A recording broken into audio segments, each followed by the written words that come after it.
어떤 사람인가?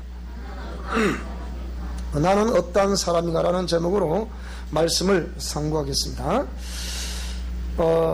믿음은 들음에서 나고 들음은 그리스도의 말씀으로 말미암았다 라고서 초대교회 당시에 복음을 로마 이방인 지역에 전파하고자 했던 바울 사도의 그 로마인들을 향한 고백 속에 믿음이라는 것이 이방인들 가운데에서 어떻게 성장을 하게 되나 그것을 설명하고 있습니다. 그래서 이렇게 해서 믿음이라는 것은 하나님의 공의의 말씀으로 말미암는다. 그리고 그 말씀을 듣고 들은 바 된 그 말씀이 기록된 이 성경 속에 있다는 걸 알고 이 성경 말씀을 무슨 내용을 하는지 처음 이 예수님 믿는 사람들은 알 수가 없습니다. 이 내용이. 그래서 우리 한국의 최고의 대학인 서울대학을 다니는 친구에게 이 성경이 도대체 이 창세 1장 배우고 이게 무엇을 의미하느냐 라고 물어보니까 이 분명히 하나님께서 하신 말씀을 기록하고 있는 성경은 이란 건 알겠는데 이 안에 내용을 펼쳐보니까 이걸 무엇을 말씀하고 있는지 모르겠다라는 거예요. 자, 그래서 이런 신앙을 가지고 하나님의 하신 말씀을 따라 삶을 살아간다는 것이 그렇게 결코 쉬운 것이 아니다. 그렇다고 해서 결코 어려운 것 또한 아닙니다. 자, 인생은 우리는 순례의 길을 걷고 있다는 고백을 하는 사람들이 있고 또 인생은 나그네 길이다 그렇게 고백을 하는 사람들이 있습니다. 유명한 가수가 인생은 나그네 길 어디서 왔다가 어디로 가는지 바람이 부는 대로 정처 없이 가더라. 정이란 두지 말자 미련도 두지 말자 그렇게 최희준이라는 가수가 우리 인생의 길을 표현할 때 그는 하숙생과 같다. 그래서 그렇게 정처 없이 흘러가더라. 그런데 이 순례의 길을 걷고 있다는 사람들은 이 순례의 길은 뚜렷한 목적지를 향하여 가는 길을 말합니다. 그리고 이 나그네 길이라 했을 때 이 목적지가 없는 곳을 가다가 사라지는 길을 말하죠. 그래서 오늘 저와 여러분들이 내가 순례의 길을 지금 걷고 있느냐 아니면 나그네 길을 걷고 있느냐 한번 생각해 볼 수 있기를 바라고요. 그런데 우리 믿는 사람들 즉 만물을 지으시고 인간을 지으신 창조주 하나님을 믿는 사람들은 우리는 나그네 길을 걷는다고 말하지 않고 순례의 길을 걷고 있다고 고백합니다. 그래서 이 순례의 길이라는 것은 인생은 공술의 공수가 빈손으로 왔다가 빈손으로 간다 이렇게 말하는데 우리는 공술의 공수가 아니고 비록 올 때는 우리가 빈손으로 왔지만 갈 때는 반드시 여러분 작품을 하나씩 가지고 가셔야 됩니다. 그럼 우리는 나그네 길이 아니고 순례의 길을 걷는다 라고 표현했는데 올 때는 빈손으로 태어났지만 갈 때는 이 신앙의 여정을 따라서 천국을 향해서 우리가 가고 있는 것이 확실하다고 말하면 오늘 이 시간 이 순간 오늘이라고 주어진 하루 이 하루의 삶을 어떻게 살아갈 것이냐 어떤 마음으로 이 길을 걸어갈 것이냐 라는 것은 참으로 중요합니다. 그래서 전 번연은 이거 철로 역정 천국으로 가는 여정에 이 노정에 보니까 숱한 일들이 우리를 그러니까 우리 앞에 도사리고 있다. 저희 아버지께서 병석에서 예수님을 영접하시고 돌아가셨습니다마는 지금도 제가 엊그저께 우리 시골길을 가보니까 사필귀정 그 글씨가 아직까지 흐릿하게 아버지 돌아가신 몇십 년 됐는데 아직 그 글씨가 있더라고요. 보니까 그 아버지께서 항상 이 크게 벽에다 이렇게 뭐라 써놨냐 인쇄행로 다란사라고 쭉 길을 이렇게 걸기를 써놓으셨어요. 그러면서 대문 입구에는 이렇게 세로로 사필귀정, 이렇게 당신이 지금까지 인생을 살아오신 내력을 가만히 살펴봤을 때 인생행로 다란사, 마치 철로 역정이라고 했던 존 버년의 고백처럼 그렇게 고백을 하셨죠. 그래서 모든 일은 반드시 옳은 대로, 정한 대로, 바른 대로 돌아가게 되어 있다. 그렇게 펼쳐지게 되어 있다는 거예요. 그러면 우리 인생 여정을 요람에서 매까지 가는 과정을 한마디로 사필귀정하게 되어 있습니다. 그럼 그게 사필귀정이 뭘까요? 태어날 때는 하나님의 창조 섭리에 의해서 어머니 태에서 태어났지만, 갈 때는 우리가 그 공의 말씀을 따르는 삶의 내력을 가지고 천국을 향해서 가게 되어 있다, 그 말입니다. 그 말이 우리 믿는 자들에게는 사필귀정이라, 이 말입니다. 그래서 오늘 저와 여러분들이 오늘이라고 주어지는 이 시간을 살아갈 때 반드시 믿는 자로서 사필귀정 하게 될 것을 믿으시기 바랍니다.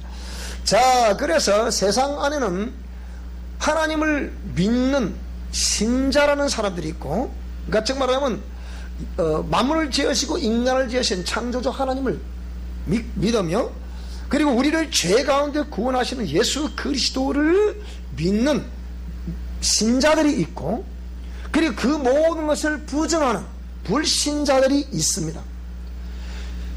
역사, 히스토리라는 것은 그런 믿는 자와 믿지 않은 자가 어떻게 삶을 살아냈냐, 이들이 그 삶을 살아오면서 어떤 생을 살았느냐, 그것을 기록하고 있는 것을 역사라고 말하죠. 그래서 세상 안에는 신자들과 믿지 않는 불신자들이 공존하며 삶을 살아가고 있는데요, 즉 신의 존재를 인정하느냐 인정하지 않느냐, 종교 영역에서 말하는 데오스, 즉 신이라고 부르는, 막연하게 신이라고 부르는, 그러나 우리 기독교에서는 이 신을 창조주 하나님이라고 그러죠. 참신이라고 그러죠. 신 중의 신이라고 그러죠. 이 신의 존재를 인정하느냐 인정하지 않느냐, 영혼의 존재를 인정하느냐 인정하지 않느냐. 신의 존재를 인정한다 말하면 이 신이 오늘 우리 인간을 지으셨다 라는 것을 인정하느냐 인정하지 않냐, 그리고 이 영혼이 있다고 한다면 내 영혼이 과연 이 육신의 삶을 벗어났을 때 이 사후세계 존재하느냐 존재하지 않느냐, 이것을 인정하는 사람들은 믿는 사람들이라 말하고 신자들이라고, 인정하지 않는 사람들을 불신자라고 합니다. 오늘 저와 여러분은 지금 우리는 살아있는 사람들입니다. 사는 영이라고 그러죠. 우리가 지금 숨을 쉬고 있습니다. 숨을 쉬고 있다는 것은 내 육체 속에 영혼이 있음을 말씀하는 겁니다. 영혼이 없으면 지금 즉시 호흡은 멈추는 것이 과학적인 증거입니다. 그러면 지금 저와 여러분들이 내 코 밑에 손을 대고 해보면 분명히 내가 숨을 쉬고 있음을 알 수 있습니다. 그 숨을 쉬고 있다는 것은 내 육체 속에 영혼이 있다는 증거입니다. 영혼이 육신을 빠져나가면 그것을 죽음이라고 하죠. 그래서 내 육체 속에 있는 영혼이 존재하는 동안에는 숨을 쉬고 있지만, 이 육신을 영혼이 빠져나가 버리면 즉시 호흡을 멈추게 되죠. 그래서 지난 주간에는 우리 권사님의 그 장례를, 주일날 우리가 그러니까 장례를 치르는데 며칠 전만 하도 어머니가 살아계셨다는 얘기예요. 그런데 호흡이 딱 멈춰버리니까 이는 더 이상 살아있는 사람이 아니라 이제는 모든 인생의 삶을 마감을 했기 때문에 이제 장례를 치르게 되는 거죠. 그래서 이런 것들을 보면 이 우주 만물 속에 하나님의 능력과 신성을 보여 알겠다는 것이, 이런 것을 보면 우리가 알 수가 있다는 거죠. 자, 그래서 내가 신자이냐 아니면 불신자냐 라는 그것은 이 말씀을 들으면서, 즉 신의 존재를 인정하느냐 인정하지 않느냐, 창조주를 인정하느냐 안 하느냐, 영혼의 존재를 인정하느냐 안 하느냐, 사후세계를 인정하느냐 안 하느냐, 인정한다고 하면 저와 여러분들은 분명히 하나님을 믿는 신자의 그룹에 속하고, 믿지 않으면 불신자의 그룹에 속한다 라는 것을 알 수가 있죠. 그래서 우리가 보통 이렇게 예배당을 출입하고 있는 수많은 사람들을 이렇게 보통 우리가 신자라고 얘기하죠. 예배당을 문을 열고 들어와서 그 종교의식에 참여하는 모든 사람들을 신자라고 합니다. 또 내지는 이방 종교도 역시 그들의 신자라고 합니다. 그래서 그 안에 보니까 다 믿는다고 말하는 이 안에 우리가 이 분류를 해보면, 자, 종교인, 신자, 성도, 그리고 사도라는 분류로 구분이 되어 있습니다. 그러면 여기서 말하는 신자라는 보통 종교인이라고 부르는 이 사람은 어떤 사람들이야? 이 사람들은 샤먼이라고 말하면 이것은 미신적으로 종교를 따르는 사람들을 말합니다. 따르는 사람들, 미신적으로 종교를 따르는 사람들을 샤먼 이렇게 얘기하는데요. 이 사도행전 17장 22절에 보게 되면 바울이 아레오바고 가운데 서서, 이제 여기는 아레오바고라는 것은 뭐냐? 이거는 그러니까 그 당시에 어떤 이렇게 믿는 무리들의 단체, 그 속에 속한 어떻게 공회라 그렇게 말해야 되겠습니까? 여기 가운데 서서 아덴 사람들아, 우리 보통 요즘 아테네 그러죠, 그죠? 아덴 사람들아, 너희를 보니까 범사에 종교심이 많구나, 그 말입니다. 그런데 거기는 왜 종교심이 많다고 했냐? 이 사람 속에 있는 영을 가지고 있다는 것은, 영은 우리가 보통 당신의 종교가 있습니까 없습니까? 라고 물어보면 나는 종교가 없습니다, 무교입니다, 이렇게 말하는 사람들이 있습니다. 근데 무교라고 말하는 그 사람은 누굴 믿고 살겠습니까? 자기 자신을 믿고 삽니다. 그런데 거진 대부분의 사람들은 안 믿는다 하지만 거진 대부분 다 믿고 있습니다. 그래서 이 아덴의 사람들을 딱 살펴보니까 얼마나 그 종교심이 있었냐면 신의 이름이 너무 많은 거예요. 신의 이름, 이런 신 저런 신, 아폴로 신, 우리 보통 많이 나오죠, 그죠? 그 그리스 신화 보면 굉장히 많이 나오잖아요. 주피터, 뭐나. 이런 모든 신들이 엄청나게 많은 거예요. 그런 엄청난 신이 많은데 그 신 속에 너무 신이 많다 보니까 신의 이름을 붙이다가 더 붙일 게 없으니까 이제 이름 모를 신이라, 이름 모를 신도 신이나 신상을 그 안에다가 이름을 써놔놓고 거기다가 비는 거예요. 그런 걸 보고서 아데네 사람들아, 너희 참 범사에 종교심이 많구나. 이 종교심을 많은 사람들을 종교인, 즉 샤먼이라 이렇게 말한다 이 말입니다. 우리의 옛적에 우리 조상들이 샤머니즘, 무슨 말이 되죠, 그죠? 무속신앙, 그것처럼 그것도 똑같은 그런 사람들이었습니다. 왜 그럼 이런 심리를 가지고 있느냐? 그것은 영이 있기 때문입니다. 짐승에게는 영이 내 속에 있기 때문입니다. 그래서 이런 사람들을 종교인이라. 그래서 우리 영성신학자들은 우리 예배당에 오는 이 무리들 가운데 10% 정도는 이 샤머니즘 속에 교회를 나온다는 거예요. 무슨 말이 되죠, 그죠? 이런 건 어디 가면 알 수 있냐? 일본에 가면, 저는 일본을 한 번도 가보진 않았는데 일본 선교사님이 우리 아랫집에 집주인의 아드님이 우리 여기 경상대학을 나오셨는데 이분이 CCC 간사로 일본 선교사로 지금 파송되어 있는 거예요. 가보니까 그 이해가 되더라는 거예요. 왜? 일본인들은 일본이 이제 그러니까 다신국가야. 신이 너무 많은 거야, 일본인들도. 그러니까 복음을 전하니까 이 신이 어떤 신인지를 모르겠다는 거예요. 자기들이 평소에 일본 우리 옛날 신사 참배했죠, 그죠? 신도 그 신사를 우리가 참배했잖아요. 그것처럼 일본인 전체를 보면 일본 국교가 이게 신도 아닙니까? 막 그걸 사실 섬기는 거거든요. 민주주의 국가란 말하지만 그들의 실제 종교는 신도다, 신도. 그래서 우리 애들 전부 다 신사 참배 하라 그러잖아요. 이렇게 다 했잖아, 전부 다. 그런 것처럼. 근데 기독교를 전하니까 이게 뭐냐 하니까, 그래서 아무리 설명을 해도 그 많고 많은 신 중에 하나라고 보는 거예요. 그래서 기독교를 전했더니 기가 막힌 일이 벌어지더래요. 왜? 저들이 평소에 생긴 신도에다 오늘 내가 하루 출근하고 그랬습니다. 잘 되게 해주세요. 그랬어요. 조금 있으니까 또 십자가 앞에 가가지고 예수님이란 분 오늘 내가 하루 또 이게 출근해서 일을 시작하는데 잘 되게 해주세요. 여기도 불고 여기도 불고 그렇게 가더래 보니까 이거 보고서 이거 문제구나. 그래서 그걸 잘 알 수 있다. 자, 두 번째는 예배당을 출입하는 사람 중에 신자라고 말하는 사람. 이제 이게 이런 종교를 확실히 믿는 사람이에요.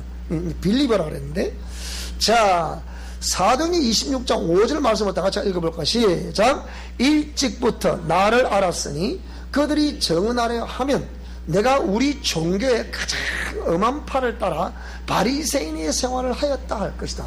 바울은 자기가 믿는 종교의 확실한 신자였다는 거예요. 그래서 내가 우리 종교의 가장 엄한 바리새파의 그 생활을, 가르침을 따라서 그 생활을 했다는 거예요. 그러면 내 소속이 확실하게 어디다는 것을 바울은 그는 증명을 했죠. 그래서 율법주의자였다. 이 바울이 율법주의자라는 거예요. 자기가 생각하는 이게 절대의 기준이고, 이게 하나님을 믿는 기준이고, 이게 절대 옳다는 거예요. 그래서 이거 외에는 다 불신하는 거예요. 이러니까 이 자기의 확실히 내가 가진 종교를 믿는 사람, 이 빌리버, 이 신자라고 얘기합니다. 자, 그 다음에 또 한 분류가 있는데, 이 분류는 어떤 분류냐? 잘 보세요. 자, 세인트라고 부르는, 성도라고 부르는, 우리 성도님 그러죠, 그죠? 자, 세인트라고 부르는 이 사람은 거룩하게 된 자로서 예수님을 따르는 사람들을 말합니다.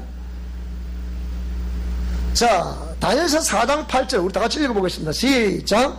그 후에 다니엘이 내 앞에 들어왔으니 그는 내 신의 이름을 따라 벨드사살이라 이름한 자요 그의 안에는 거룩한 신들의 영이 있는 자라.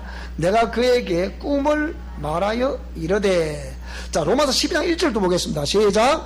그러므로 형제들아 내가 하나님의 모든 자비하심으로 너희를 권하노니 너희 몸을 하나님이 기뻐하시는 거룩한 산 제물로 드리라. 시편 89편 7절. 하나님은 거룩한 자의 모임 가운데서 매우 무서워할 이시오며 둘러있는 모든 자 위에 더욱 두려워할 이시니이다. 자, 베드로서 1장 16절. 기록되었으되 내가 거룩하니 너희도 거룩할지어다 하셨느니라. 자, 여기 보면 계속해 등장하는 용어가 거룩이라는 말이 많이 등장하죠. 그래서 그 후에 다니엘은 이 다니엘서 4장 8절 이야기, 다니엘서 쭉 읽어보시게 되면 이들이 포로로 끌려간 이후에 그 바벨론의 그 풍습을 따라 섬기고 뭘 이렇게 팍 하는데 이게 쉬운 게 아닌 거예요. 포로로 끌려간 사람이 거기에 총리가 되었다.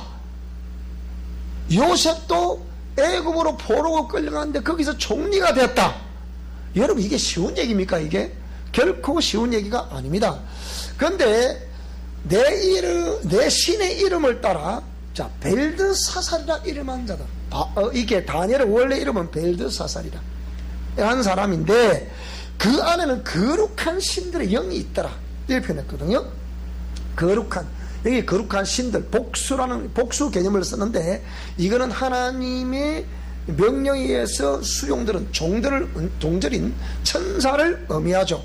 거룩한 신들의 영이 있더라, 그와 함께 하더라, 그 말이죠.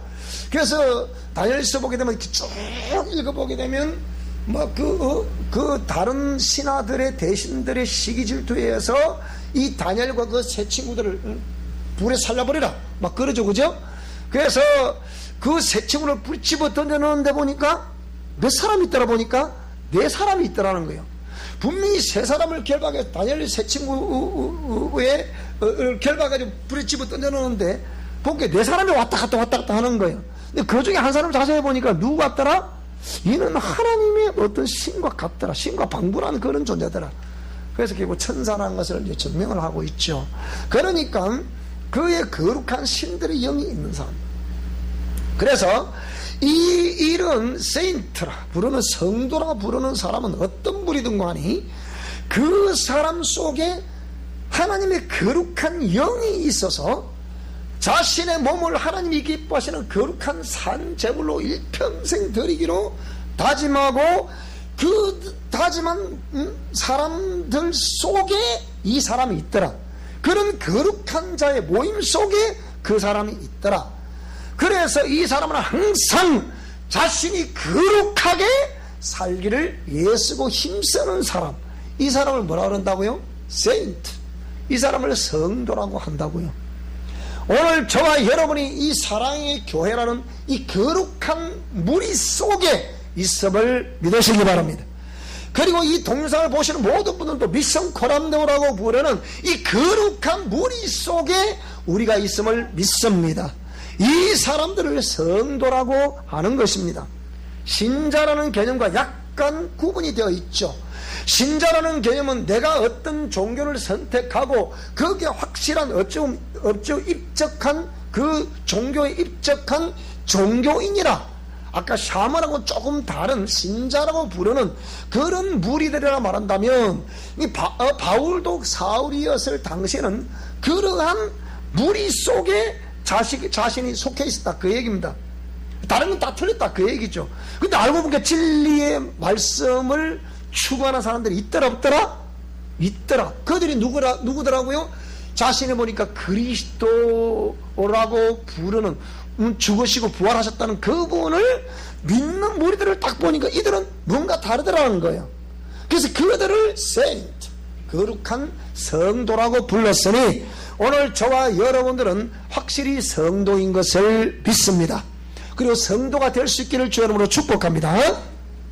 자, 그 다음에 이렇게 초대교회의 마가 요한의 다락방에, 즉 예수님이 죽으시고 부활 성천하시는, 하늘나라 올리우는 모습을 500명이 보았다 그랬습니다. 여러분, 500명이 보았다고 하면 한 건물 안에 그 있는 전체가 다 보았다는 거예요. 500명이 작은 무리가 아닙니다.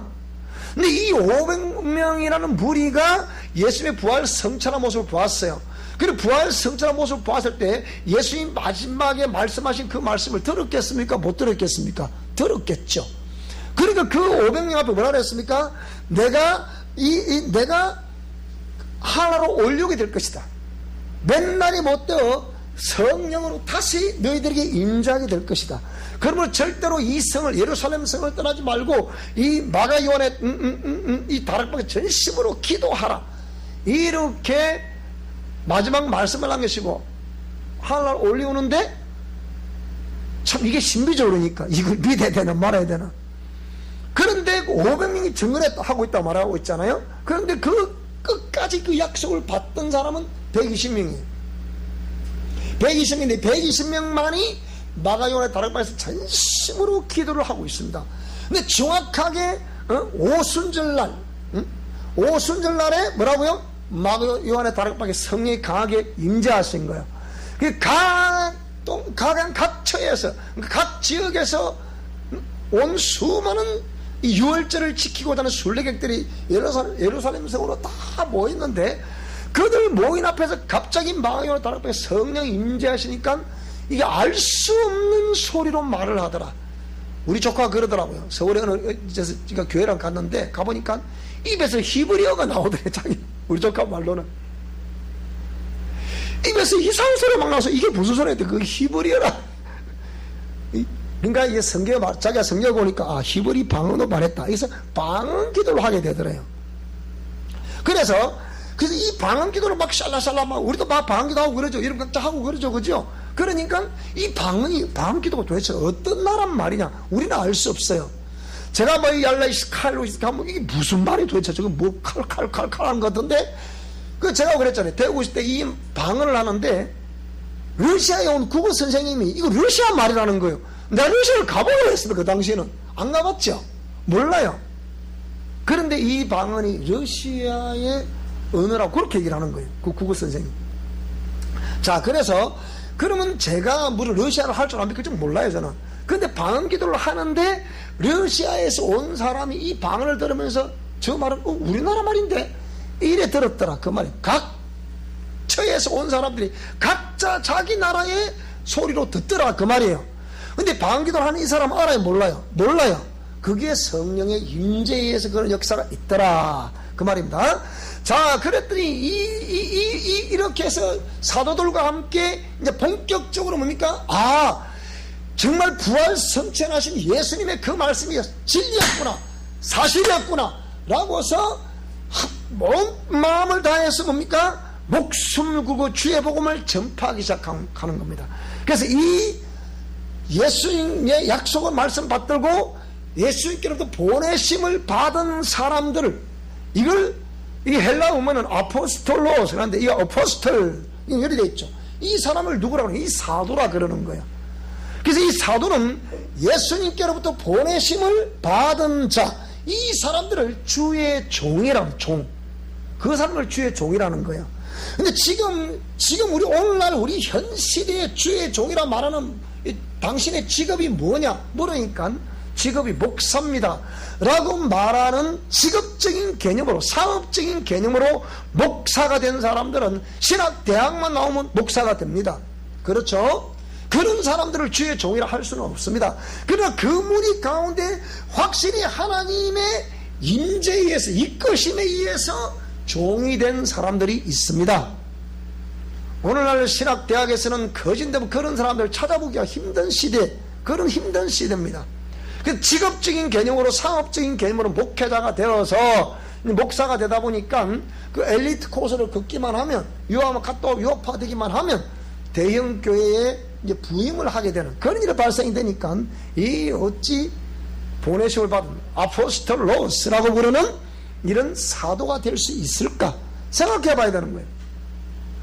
그런데 이 주께로부터 부르심을 받고 확실하게 이 사명을 감당하는 걸 보통 소명의식이라 그렇게 말하는데, 제가 처음에 이 신학을 하기 전에 저는 사실 장로가 되고 싶어서 신학 공부를 시작했어요. 처음에는. 그런데 학교를 졸업할 때가 됐는데 그때 하나님이 내가 너를 취미와 불렀느니라, 너는 나의 종이니라, 이렇게 말씀하시는 거예요. 그런데 그때까지만 하더라도 제가 말을 더듬고 막 그랬어요. 그러니까 말을 더듬으니까 제가 섬겼던 목사님이 뭐라고 그러시느냐, 자네는 목사의 사명이 아니네 이러시더라고요. 당신은 목사님 사명인데 부모의 그 확실한 기도에 의해서 부모가 그렇게 하나님께 약속을 했다는 거예요. 하도 애가 낳으면 죽고 위에 5명이 죽었다는 거예요. 낳으면 죽고 자꾸 낳으면 죽고 또 안 되면 안 되고 뭐 이리 또 자라다 또 죽고, 그러니까 하나님께 이 뇌가 막 기도를 멈춰했다는 거예요. 아버지는 산에서 산자식 좀 주세요. 어머니는 교회에서 또 산자식을 저에게 주세요. 그렇게 막 기도를 했다는 거예요. 근데 어느 날 두 분, 이 산에 기도하는 이 아버지와 교회에서 기도하는 어머니 두 분 다 동시다발적으로 환상을 보여주더래요. 뭐라 환상을 보여주냐, 우리 옛날에 그 양철 다라 요런 거 있죠, 요만 거 있죠, 요런 다라. 그 다라 속에 빵빵 우는 아이들의 간에 빵빵 우는 한 달을 주더래요, 한 달. 그래서 산에서는 아버지가 그렇게 오랜 동안 기도를 하시다가 드디어 막 그냥 잠바라가 막 휘두르면서 드디어 하나님 나에게 산자식을 주신다. 산자식. 그런데 또 집에서 자기 부인도 나도 그 환상을 주시던데요 해서 태어난 분이 자신이라는 거예요. 그 자신은 확실히 목사의 사명인데 자네는 아니야 이러더라고요. 그래 참 이걸 믿어야 되냐 말해야 되냐. 그런데 하나님이 저게 신학교 졸업하는 그날에 그 전날에 잠을 자는데 서울서 잠을 자는데 너는 내 것이라 이러는 거예요. 내가 너를 지명해 부를 때 너는 나의 종이라 이러시는 거예요. 그때 종으로 불렀구나. 근데 참 종의 길이 얼마나 험난한지 결단코 쉬운 길은 아니었습니다.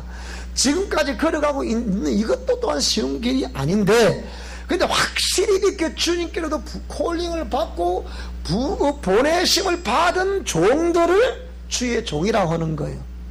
그저 상업적인 개념으로 직업적인 개념으로 목사 이게 아니라는 거예요. 그래서 이 아포스톨로스라고 부르는 어포스텔이라고 부르는 이 사도는 누구냐? 자 보세요. 이 이사야 6장 8절 다 같이 읽겠습니다. 시작. 내가 또 주의 목소리를 들으니 주께서 이러시되 내가 누구를 보내며 누가 우리를 위하여 갈고 하시니 그때 내가 이르되 내가 여기 있나이다 나를 보내소서. 이사야 고백입니다.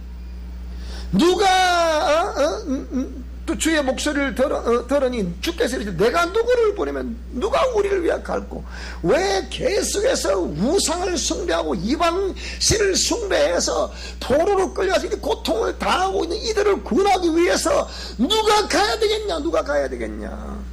지금도 지금 세상에 빠져 세상에 도취되어 죽음으로 내몰리고 있는 저들을 향해서 누가 근지를 가야 되겠냐 라고 이렇게 탄식을 하는데 뭐라고요? 이사야가 뭐라 대답했다고요? 내가 여기 있나이다 나를 보내소서. 보내주소서. 보내주소서. 신학교 가면 우리 신학교 졸업할 때 졸업식 축가가 뭡니까? 졸업식 노래가 뭐라고요? 이런 노래. 보내주소서. 보내주소서. 그래요. 나를 보내주소서. 근데 지금은 이런 노래를 부르지를 않습니다. 그렇게 하지도 않아요. 그러니까 직업적으로 그러니까 험한 데는 안 간다잖아요. 시골로 안 가고 작은 교회 안 가고 개척교회 다 하기 싫고 안 간다. 그래서 몇 년을 쉬어도 서울에 쉬다가 또 부교조 들어가고 그래 들어간다잖아요. 그래 혹가도 한번 이렇게 어떻게 한번 또 이게 담임 목사 청빙을 합니다. 그 당첨되면 또 들어가고. 이러니까 어째 이 사람들을 사도로 할 수 있겠습니까? 예수님께로도 보내셔 받았다 할 수 있겠습니까? 자, 사도행전 3장 15절을 보겠습니다. 시작. 생명의 주를 죽였도다. 그러나 하나님이 죽은 자 가운데서 그를 살리셨으니 우리가 이 일에 증인이라. 정말하면 예수 그리스도를 죄 없으신 그분, 만물을 지으시고 인간을 지으신 신이신 그분이 우리 인간과 똑같은 육신을 입고 이 땅에 오셔서 하나님의 그 사랑을 확정하시는 방법으로 피를 흘려주시는데 이 피는 죄인들의 모든 죄를 다 씻어주시는 피. 그래서 이 피뿌림이 아니면 죄사함이 없다. 그렇게 말씀을 하셨습니다. 그래서 그런데 이 수많은 사람들이, 백성들이 예수님을 죽여버립니다. 왜 죽이느냐? 저가 유대인의 왕이라고 한다 해서 그걸 죽여버리는 거예요. 근데 알고 보니까 뭐라고요? 정말로 그들을 죄 가운데서 구원하시는 왕임에 틀림이 없었다. 죽으시고 부활하셨다. 약속하신 말씀대로 그렇게 부활하셨다 라고 해서 이걸 확실히 경험한 숱한 제자들이 복음을 막 목숨 걸고 전하기 시작하는 거예요. 바울이라고 부르는 이 사울이라는 이 청년은 그렇게 복음 전하는 제자들을 막 핍박하고 그들 잡아 옥에 가두고 때로는 죽이기도 하고 돌멩이를 쳐 죽이기도 하고 이렇게 복음 전하는 사람들을 핍박했던 사울. 그래서 다마스커스, 지금 다마스커스라 부르는 곳으로 복음 전하는 자들을 체포하러 가는 노정에 예수님, 부활하신 예수님이 빛으로 나타나신 거예요. 갑자기 길을 가는데 빛이 확 비추니까 거기서 딱 멈춘 거예요. 사울아 사울아 음성이 들리는 거예요. 당신 누굽니까? 네가 핍박하는 나사렛 예수다. 이래서 사울이 거기서 예수를 만난 거예요. 그리고 만난 이후에 눈이 멀고 아나니아로부터 이렇게 안수를 받고 이 거풀이 벗겨지기까지 바울은 어찌할 수 없었잖아요. 그래서 설에 의하면 그 강력한 빛에 의해서 아마 이 시력이 갔을 것이다, 그렇게 얘기하고 그러는데요, 그때 이후로 이 바울은 정말 목숨 걸고 복음 전하는 자가 되었다, 이 말입니다. 이 사람을 아포스톨로스 이렇게 말한단 말이에요. 그러니까 제가 이렇게 힘들어도 그렇게 서울에서 내려와서 광야생활 10년 하고 다 파묻힌 것 같아도 끝까지 견디고 끝까지 바라보고 끝까지 달려가는 이유가 뭐냐? 나는 주께로부터 부르심을 받았기 때문에, 그리고 보내심을 받았기 때문에, 이 확실한 부활의 정의로 보내심을 받았기 때문에 지금도 복음을 전하고 있는 것입니다. 이런 사람들이 사도라는 거예요. 그런데 이 사도라면 우리가 어떻게 알 수 있겠어요? 아무도 알 수 없어. 그냥 들은 지식, 학교에서 배운 지식 갖고 그대로 전할 수 있습니다. 그건 다 전할 수 있어요. 그래야 안 그래요? 오히려 머리가 영리한 사람이면 영리한 사람일수록 더 잘 전할 수 있어요. 웅변을 배운 사람은 배운 사람일수록 잘 전할 수 있어요. 그러나 그들과 다른 이 사도들이 다른 것이 뭐냐? 이게 여러분 중요한 거예요. 고린도후서 12장 12절 다 같이 읽겠습니다. 시작. 사도의 표가 된 것은 내가 너희 가운데서 모든 참음과 표적과 기사와 능력을 뭐라고요? 행한 것이라고. 행한 것. 우리 같은 사람을 두고서 사도라 그러는 거예요, 여러분. 확실하게 부름받았고 확실하게 보냄받았다는 확실한 확신이 있는 거예요. 그래서 우리가 다 늘 손을 들 때마다 언제나 표적과 기사와 능력이 일어나고 있는 거예요. 지금도 일어나고 있어요. 지난 월요일도 이거 치유받으러 와서 봤잖아요, 여러분. 다 하나 화요일날 끝마치고 딱 한 사람이 너 당신 남아라 그러시다. 왜 남아라? 자, 이러.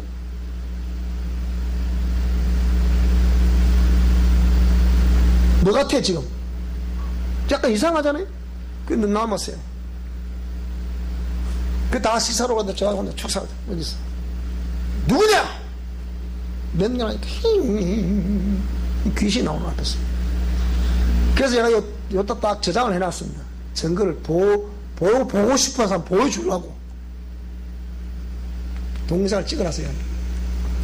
그러니까 이렇게 그저 강단에서 그냥 말씀 중심 하면서 그냥 이렇게 미사용어를 잘 써서 그런 문법적인 표현을 잘 해서 일한다고 해서 사도가 아니고, 사도는 확실한 주님께로부터 명령받아서 보내심을 받은 자로 언제나 확신 있게 주님의 죽으심과 부활하심을 증거하게 되어 있으며, 그런 증거 역사에 의해서 표적과 기사와 능력이 풍성하게 일어나게 되어 있습니다. 이게 정상이라고요. 이게 없으면 사도가 아니란 말이에요. 근데 사람들은 무조건 자기 사도라 그래. 그러니까 당신이 사도는 12사도밖에 없는데 당신 무슨 사도냐? 당신 혹시 이상한 사람 아니요? 그러면 하나님은 살아계신다, 말씀이 살아있다라고 말하면서 그 평생의 목회사에게 단 한 번도 기적이 없으면 그게 목회입니까? 그게 맞습니까? 그건 아니잖아. 그게 왜 자신있게 뭘 못합니까? 할 수 있어야 되지 않겠습니까? 그러니까 그래서 이 사도행전 4장 30절 보니까 손을 내밀어 병을 낫게 하시옵고 표적과 기사가 거룩한 종 예수의 이름으로 이루어지게 하옵소서. 또 손을 딱 끊기도 하니까 그대로 역사에 놔버리더라, 그 얘기입니다. 오늘 저와 여러분들도 의심없이 정말 믿고 그대로 순종하시기만 하면 하나님의 강력한 빛이 저와 여러분을 통과하게 될 것을 믿습니다. 왜 그런 사람들이 일어나는데 우리는 안 일어납니까? 그는 모르겠어요. 내일 모레 오면 만나보면 알겠지. 우리 인구사님 동생에게 우리 인구사님 팍 우리 미션 콘 이걸 전했더니 처음 말도 안 하더래. 근데 이번에 어머니 돌아가시니 온 형제들 앞에 설교를 하시더래. 그냥 내가 진주에 그 정무사님부터 이걸 배웠다 하면서 막 자랑을 하더래. 거기서 우리 교인도 아닌데 자기 누나가 우리 교인이지 자기 우리 교인 아니잖아. 근데 막 자랑. 그러니까 전부 다 소리를 못 하더래. 여러분, 경험한 사람들은 확실히 다릅니다. 경험한 사람들은 누가 말해도 하나님은 살아계시다 말합니다. 본인이 직접 육신적으로 경험을 해야, 내 몸에서 경험을 해야 이 의심이 사라지는 거예요. 그런데 이걸 내 몸이 경험하지 않고 저 사람은 속에서 일어난 것을 겪고 이렇게 보고 있다가는 이 머리만 빙빙 돌아가지, 그 사람은. 그러면 그거는 이런 거 저런 거 아닌가 이렇게 얘기합니다. 여러분, 제가 여러분 속에 들었다 나온 거 같죠? 왜 그래요? 이런 걸 제가 지금 수십 년 제가 봤잖아요. 여러분, 확실히 내 몸으로 경험할 수 있기를 축복합니다. 주 여러분은 기도를 했더니 질병은 떠나가라 라고 했더니 질병이 떠나가더라 경험하시기 바랍니다. 더러운 귀신아 떠나가라 하고 명령했더니 귀신이 축사되는 것을 볼 수 있기를 바랍니다. 경험할 수 있기를 바랍니다. 그리고 어떤 것도 명령을 해서 명령을 떠나 되는 역사를 경험해야 되지 않겠습니까?